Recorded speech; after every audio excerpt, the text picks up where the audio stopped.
Hello views, welcome to TJMS Tamil channel. ரொம்பவே சுவாரஸ்யமாக போயிட்டுருக்க மகாநதி தொடரோட இந்த வாரத்திற்கான ப்ரோமோவில் ரொம்பவே ஆசையோடு வந்த விஜய்க்கு பயங்கர ஒரு ஏமாற்றம் அடைஞ்ச விஷயம் பார்த்தீங்கன்னா, காவேரி வரமாட்டேன் அப்படின்னு சொல்லிட்டு சொன்னது தான். ஆமாங்க, சாரதாமா கிட்ட கேட்டு காவேரியை வீட்டுக்கு கூப்பிடுறாரு. ஆனால் சாரதாமா எப்போதும் போல் மறுக்க ஆரம்பிக்கிறாங்க. ஆனால் இது எல்லாத்தையும் தாண்டி சரி காவேரி நம்ம கூட கிளம்பி வந்துடுவாங்க அப்படின்ற ஒரு கனவோட தான் விஜயும் வந்திருக்காரு. ஆனால் இப்போ என்னவோ சாரதாமா சொல்கிறதெல்லாம் கேட்டுக்கிட்டு இல்லை எங்கள் அம்மா சொல்கிறது தான் எனக்கு வேத வாக்கு அப்படின்ற மாதிரி என்ன பண்ணுறாங்க, அம்மா சொன்னால் மட்டும்தான் அவங்க கூட நான் கிளம்பி வருவேன், எங்கள் அம்மா என்ன முடிவு எடுத்திருக்காங்களோ அதுபடி தான் நான் நடப்பேன் அப்படின்ற மாதிரி பேசிடுறாங்க.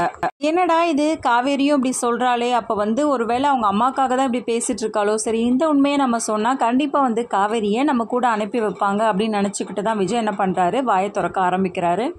அதாவது காவேரி இப்போ எந்த நிலைமையில இருக்கான்னு உங்களுக்கு தெரியுமா அப்படின்னு சொல்லிட்டு வாயை திறக்க, இதை கேட்ட காவேரிக்கு பயங்கர அதிர்ச்சி ஆகுது. ஐயோ, வாயை திறந்து உண்மையை சொல்லிடுவாரோ அப்படின்னு நினச்சிக்கிட்டு அப்படியே முறைக்க ஆரம்பிக்கிறாங்க. என்ன உண்மை சொல்ல போறீங்க அப்படின்ற மாதிரி கண்ணை காட்டுற மாதிரி பேசுகிறாங்க. காவேரி பேசுறதுலேயே விஜயும் புரிஞ்சுக்கிறாரு, இதை பற்றி பேசக்கூடாது அப்படின்னு சொல்லிட்டு. கண்டிப்பாக விஜய் நினச்சிருந்தா என்னங்க பண்ணியிருந்திருக்க முடியும், என்னோட மனைவி கர்ப்பமாக இருக்கா அப்படின்னு சொல்லிட்டு உரிமையோட காவேரியை இங்கேருந்து அழைச்சிட்டு போயிருந்திருக்க முடியும். ஆனால் இப்போவும் யாருக்காக யோசிக்கிறார் விஜய், நம்ம காவேரிக்காக மட்டும்தான். ஆனால் விஜய்க்கு ஒரு விஷயம் மட்டும் சுத்தமாக புரியவே இல்லைங்க. ஏன்னா நேற்று வரைக்கும் காவேரி என்ன பண்ணியிருக்காங்க, விஜயோட வரேன் அப்படின்னு சொல்லிட்டு முடிவெடுத்து தான் ரொம்பவே சந்தோஷமாக தான் பேசியிருக்காங்க. ஸோ இந்த ஒரு தருணத்தில் எதனால் இப்படி பேசுகிறா அப்படின்ற ஒரு குழப்பத்தோடவே இருக்கார் விஜய். வீட்டில் உள்ளவங்களும் அனுப்ப மாட்டேன் அப்படின்றதுனால அப்படியே ரொம்பவே சோகத்தோடு அங்கேருந்து கிளம்பிடுறாரு நம்ம விஜயும். இங்கே வீட்டில் உள்ளவங்க பார்த்தீங்கன்னா அதை பற்றி பேசிகிட்டு இருக்காங்க. இன்னொரு பக்கம் காவேரிக்கும் ரொம்ப குழப்பமாக இருக்குது, விஜய் இப்படி அனுப்பிட்டோமே அப்படின்ற கஷ்டத்தோடவும் இருக்காங்க. இந்த தருணத்தில் நம்ம காவேரி என்னங்க பண்ண முடியும், அழுதுகிட்டு உட்கார தான் முடியும். ஸோ அங்கேருந்து என்ன பண்ணுறாங்க, கங்காவும் ஆறுதலாக பேசுகிறாங்க. என்னாச்சு, ஏன்டி இப்படி அழுதுட்டு இருக்க அப்படின்னு சொல்லிட்டு. நீ தானடி விஜய் கூட போக மாட்டேன் அப்படின்னு சொல்லிட்டு மறுத்த அப்படின்னு சொல்லிட்டு கங்கா சொன்னாலும், ஸோ பாட்டி பேசின விஷயத்தை பற்றி கங்கா கிட்ட சொல்கிறாங்க. இதை கேட்டும் பார்த்தீங்கன்னா பயங்கரமாக அதிர்ச்சிறாங்க. வீட்டில் நடந்த விஷயங்களை பற்றியும், அதாவது ராதா பேசினாங்க இல்லையா, அந்த விஷயத்தை பற்றியும் காவேரி கிட்ட தெரியப்படுத்துகிறாங்க. அதை நினச்சும் பார்த்தீங்கன்னா சரி இது எல்லாத்துக்குமே விஜய்க்காக யோசிச்சு தான் இதெல்லாம் பண்ணுறாங்க அப்படின்றத புரிஞ்சுக்கிறாங்க. இந்த சமயத்தில் கங்காவும் சொல்கிறாங்க, அம்மா ஒத்துக்கிட்டாங்க, அதாவது இவங்க வரதுக்கு முன்னாடி அவங்க பேசிட்டு இருந்தாங்க இல்லையா, அந்த விஷயத்தை பற்றியும் காவேரி கிட்ட சொல்கிறாங்க. கஷ்டத்தெல்லாம் தாண்டி எல்லாமே கடைசியாக கூடி வர தருணத்தில் இந்த மாதிரியான ஒரு பிரச்சனை வரும்போது எல்லாருக்குமே ஒரு சங்கடமான சூழ்நிலை தான் நிலவும் அந்த இடத்துல.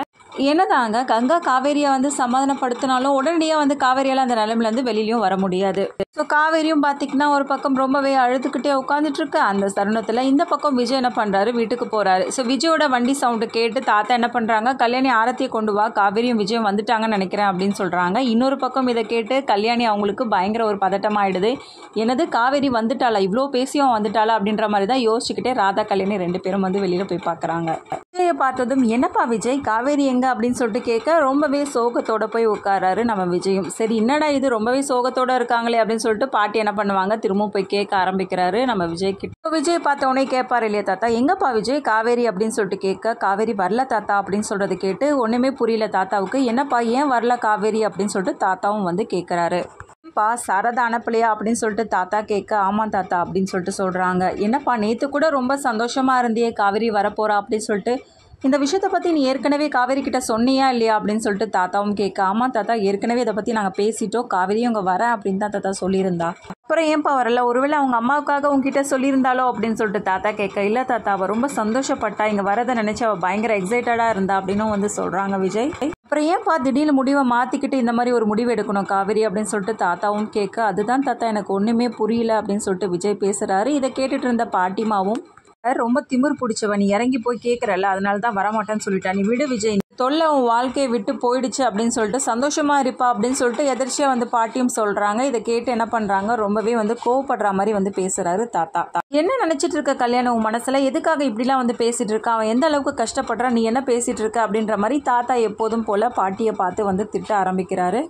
என்னங்க விஜய் எவ்வளோதான் கஷ்டப்பட முடியும், எவ்வளோ கஷ்டப்பட்டுட்டான், அதனால திரும்ப திரும்ப அவளால் கஷ்டம் வரக்கூடாதுன்னு நினச்சி தான் நான் இதெல்லாம் சொன்னேன் அப்படின்னு சொல்லிட்டு என்ன பண்ணுறாங்க பாட்டிமாவும் சொல்கிறாங்க. கூடவே ராதாவும் பேசிகிட்டு இருக்காங்க. ஆமாப்பா அம்மா சொல்கிறதுல என்ன தப்பு இருக்குது, விஜய் பாவம் இல்லைப்பா, எந்த அளவுக்கு அவன் கஷ்டத்தை அனுபவிச்சிட்டான், இனிமேலும் எல்லா கஷ்டத்தையும் அவன் அனுபவிக்கணுமாப்பா அப்படின்னு என்ன பண்ணுறாங்க பேசிகிட்டு இருக்காங்க. பொறுமையாக இருமா, எதுக்காக இப்படிலாம் பேசிகிட்டு இருக்கா, அம்மா தான் ஏதோ பேசுகிறாங்கன்னா நீயும் தேவையில்லாமல் பேசிகிட்டு இருக்கே ராதா அப்படின்னு சொல்லிட்டு என்ன பண்ணுறாங்க ரெண்டு பேரையும் அமைதியாக்குறாங்க. ரொம்ப ரொம்பவே கவலையோட விஜய் என்ன பண்ணுறாரு, ரூமுக்கு அனுப்பி வைக்கிறாங்க. சரி விஜய், இதை பற்றி நம்ம அப்புறமா பேசலாம் அப்படின்னு சொல்லிட்டு விஜய் இருக்க இடத்துல யாருக்காக இருந்தாலும் கண்டிப்பாக ஒரு குழப்பம் ஏற்படும். ஏன்னா நேற்று வரைக்கும் இங்கே வரதை பற்றி பேசியிருந்துட்டு அதுக்கப்புறம் ரொம்பவே எக்ஸைட்டடாக சந்தோஷமாக அந்த காவேரி திடீர்னு இப்படி ஒரு முடிவு எடுக்கணும் அப்படின்ற ஒரு குழப்பம் ஓடிக்கிட்டே இருக்குது விஜய்க்கு. ஸோ இந்த சமயத்தில் என்ன பண்ணுறாரு, காவேரிக்கு ஃபோன் பண்ணி பார்க்கலாம் அப்படின்னு சொல்லிட்டு ஃபோன் பண்ணுறாரு. சமயத்திலும் நம்ம காவேரி என்ன பண்ணுறாங்க, விஜயோட காலை அட்டன் பண்ணாமல் இருந்துக்கிட்டு அழுதுகிட்டே இருக்காங்க.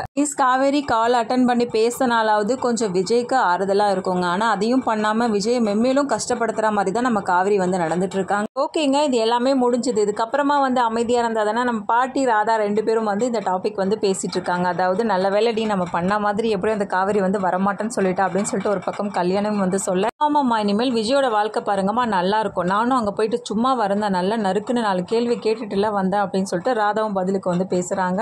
ஆனால் விஜய் நினச்சா தான் எனக்கு கொஞ்சம் கஷ்டமாக இருக்குடி, அவன் ரொம்ப சோகமாக இருக்கான் அப்படின்னு சொல்லிட்டு பேசிகிட்டு இருக்காங்க. சரி விடுமா, எல்லாம் கொஞ்ச நாளைக்கு தான், அதுக்கப்புறம் அவனே நார்மல் ஆகிடுவான், இதை மறந்து போயிடுவான் அப்படின்னு சொல்லிட்டு பேசி சமாதானப்படுத்துகிறாங்க. விஷயம் கண்டிப்பாக தாத்தாவுக்கு தெரிய வருது. தாத்தா இதை கேட்டுறாரு. என்னது இது எல்லாத்துக்குமே காரணம் நீங்கள் 2 பேர் தானா அப்படின்னு சொல்லிட்டு என்ன பண்ணுறாரு, 2 பேரையும் பார்த்து கேள்வி மேலே கேள்வி கேட்குறாரு. உடனே அவங்களோட சைட்லேருந்து நியாயப்படுத்துகிறாங்க. இது எல்லாமே விஜயோட வாழ்க்கைக்காக தான் நாங்கள் பண்ணோம், விஜய் நல்லா இருக்கணும். ஏன்னா அந்த காவேரி விஜயோட வாழ்க்கைக்கு வந்ததுக்கு அப்புறமா தான் அவன் நிறைய பிரச்சனைகளை ஃபேஸ் பண்ணியிருக்கான்.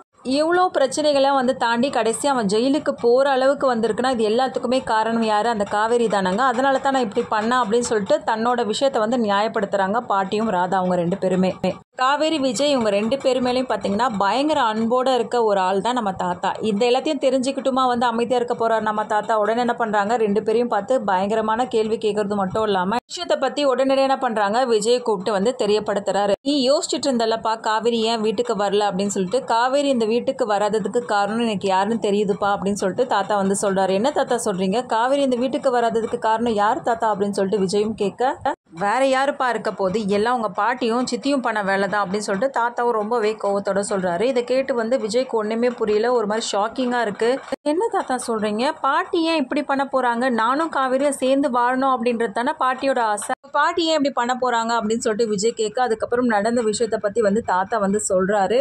அதாவது பாட்டி ஒரு பக்கம் காவேரியை கோவிலில் கூப்பிட்டு வச்சு பேசுனதும், இன்னொரு பக்கம் ராதா காவேரியோட வீட்டுக்கு போய் பேசின விஷயத்தை பற்றி 2த்தையும் விஜய் கிட்ட சொல்கிறாரு. கேட்ட விஜய்க்கு பார்த்தீங்கன்னா ஒன்றுமே புரியல. அந்த இடத்துல அவரால் கோவப்பட கூட முடியல. ஏன்னா பாட்டியும் சித்தியும் தான் விஜய் சின்ன வயசுலேருந்து வளர்த்துருக்காங்க இல்லையா. அப்படி இருக்கும்போது ஸோ அவங்க இதை மாதிரி ஒரு தப்பை பண்ணும் போது அது ரொம்பவே எமோஷனலாக தான் ஹேண்டில் பண்ணுறாரு விஜய். எமோஷனலாக பாட்டிக்கிட்ட போயிட்டு ஏன் பாட்டி இப்படி பண்ணீங்க அப்படின்னு சொல்லிட்டு ஒரு பக்கம் அவங்க பாட்டியும் கேட்குறாங்க, சித்தியும் கேட்குறாங்க.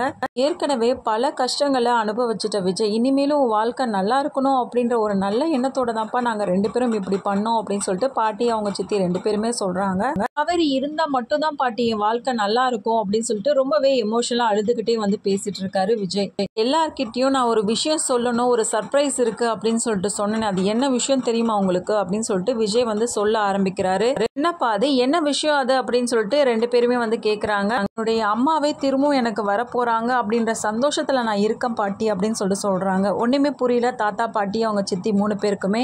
என்னப்பா சொல்ற விஜய், எனக்கு ஒண்ணுமே புரியல, உங்க அம்மா வர போறாளா அப்படின்னு சொல்லிட்டு கேட்க, ஆமா பாட்டி எங்க அம்மா திரும்பவும் வர போறாங்க அப்படின்னு சொல்லிட்டு விஜய் ரொம்பவே எமோஷனலா சொல்லிட்டு இருக்காரு.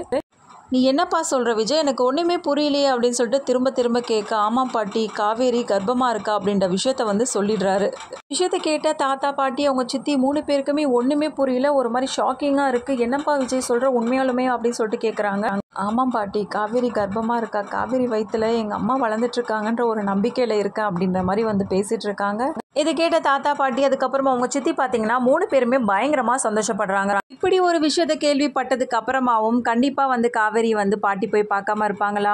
காவேரி என்ன சொல்லியிருந்தாங்க, கண்டிப்பாக வீட்டுக்கே வரக்கூடாது, அதே மாரி வந்துன்னா என்னை உயிரோடவே பார்க்க முடியாது அப்படின்னு தான் சொல்லியிருந்தாங்க பாட்டிமா. அதுக்கப்புறமா பாட்டிமா என்ன பண்ணுறாங்க, அவங்க வீட்டுக்கு போயிட்டு அவங்க உள்ளவங்க எல்லாருக்கிட்டையும் மன்னிப்பு கேட்டுட்டு காவேரி கர்ப்பமாக இருக்கின்ற விஷயத்தையும் எல்லாருக்கிட்டையும் சொல்கிறாங்க. இதை கேட்டு அங்கே உள்ளவங்களுக்கும் பார்த்தீங்கன்னா ஒரு பயங்கர ஷாக்கிங்கான நியூஸாக இருக்குது. நான் தப்பு பண்ணிட்டேன் அப்படின்னு சொல்லிட்டு காவேரி கிட்டேயும் மன்னிப்பு கேட்கறது மட்டும் இல்லாமல் அவங்க குடும்பத்தில் உள்ளவங்க கிட்டேயும் மன்னிப்பு கேட்குறாங்க. அதுக்கப்புறம் காவேரி அழைச்சிட்டு போகிறேன் அப்படின்னு சொல்லிட்டு சொல்கிறாங்க. காவேரி கர்ப்பம் அப்படின்ற உண்மையை தெரிஞ்சதுக்கு அப்புறமா நம்ம சாரதாமா காவேரியை அவங்களோட அனுப்பி வைக்கிறாங்களா, இல்லை என் பொண்ணு இந்த மாதிரியான ஒரு நிலைமையில இருக்கும்போது அவள் பக்கத்துல இருந்து நான் பார்த்துக்கணும்னு ஆசைப்படுறேன் அப்படின்னு சொல்லிட்டு இங்கே தங்க வைக்கிறாங்களா, இது எல்லாமே தெரிஞ்சுக்கலாம். அதுக்கு மறக்காம ஒரு சேனலை சப்ஸ்கிரைப் பண்ணிக்கோங்க.